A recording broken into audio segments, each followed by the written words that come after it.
اعوذ باللہ من الشیطان الرجیم بسم اللہ الرحمن الرحیم الف لام را تلک آیات الکتاب المبین انا انزلناه قرآنا عربیا لعلکم تعقلون نحن نقص عليك احسن القصص بما اوحینا الیک هذا القرآن وان كنت من قبله لمن الغافلین صدق اللہ العظیم۔ سورہ یوسف کی 3 آیات آپ کے سامنے تلاوت کی ہیں۔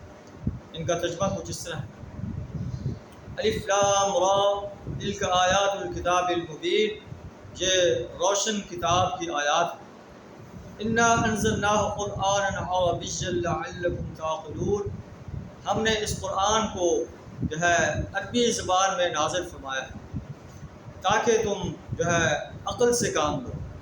یہ تمہاری اپنی زبان میں قرآن نازل کیا گیا ہے جو تمہیں سمجھنے میں آسانی ہوگی تاکہ تم عقل سے کام لو۔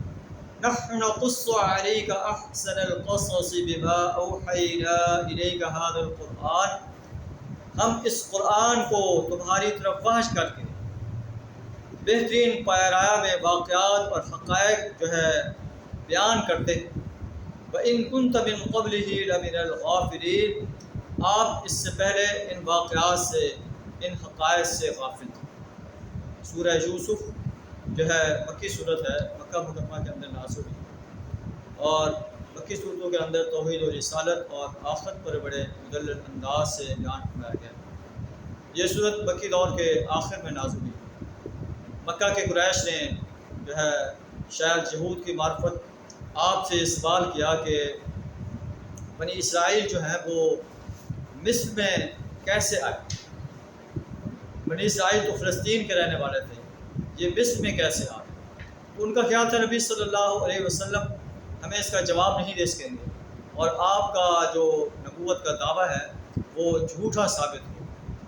تو اللہ نے پوری سورہ یوسف نازل فرما دی کہ اس میں پورا واقعہ ہے کہ بنی اسرائیل وہ فلسطین سے مصر کے اندر کیسے آئے، اور پھر حضرت یوسف علیہ السلام کا واقعہ بیان فرما کر اللہ نے قریش مکہ کو خبردار کیا کہ جیسے یوسف علیہ السلام کے بھائیوں نے آپ کو کنویں میں ڈال دیا تھا، آپ کو قتل کرنے کی سازش کر رہے تھے، اور پھر انسانیت نے دیکھا کہ وہی بھائی آپ کے سامنے یہ درخواست کر رہے ہیں، تصدق علینا، اے یوسف ہم پر صدقہ کیجیے۔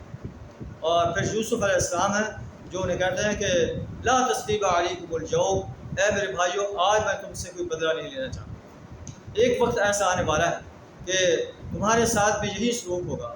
نبی صلی اللہ علیہ وسلم جو آج تم ان کے قتل کی سازشیں کر رہے ہو، قید کرنے کی سازشیں کر رہے ہو، آپ کو اپنے ملک سے نکالنے کی سازشیں کر رہے ہو، ایک وقت آئے گا کہ تم بھی نبی صلی اللہ علیہ وسلم کے سامنے امن کی بھیک مانگ رہے ہو، معافی کی درخواست کر رہے ہو۔ اور پھر انسانیت نے دیکھا کہ ہجرت کے ٹھیک 8 سال بعد نبی صلی اللہ علیہ وسلم مکہ کے اندر ایک فاتح کی حیثیت سے داخل ہوئے، اور سرداران قریش آپ کے سامنے مجرم کی حیثیت سے کھڑے تھے، اور آپ نے ان سے پوچھا کہ آپ مجھ سے کس سلوک کی توقع رکھتے ہیں؟ تو انہوں نے کہا اخن کریم ببن اخن کریم، تم ایک بہترین بھائی ہو اور بہترین بھائی کے بیٹے ہو، ہم آپ سے بہترین سلوک کی توقع رکھتے ہیں۔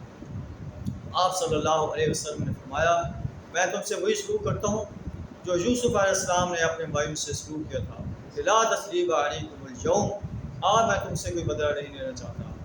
یہ سورہ یوسف کا پس منظر ہے۔ انشاءاللہ آگے ہم پڑھیں گے سورہ یوسف میں کیا کیا واقعات بیان فرمائے گئے ہیں۔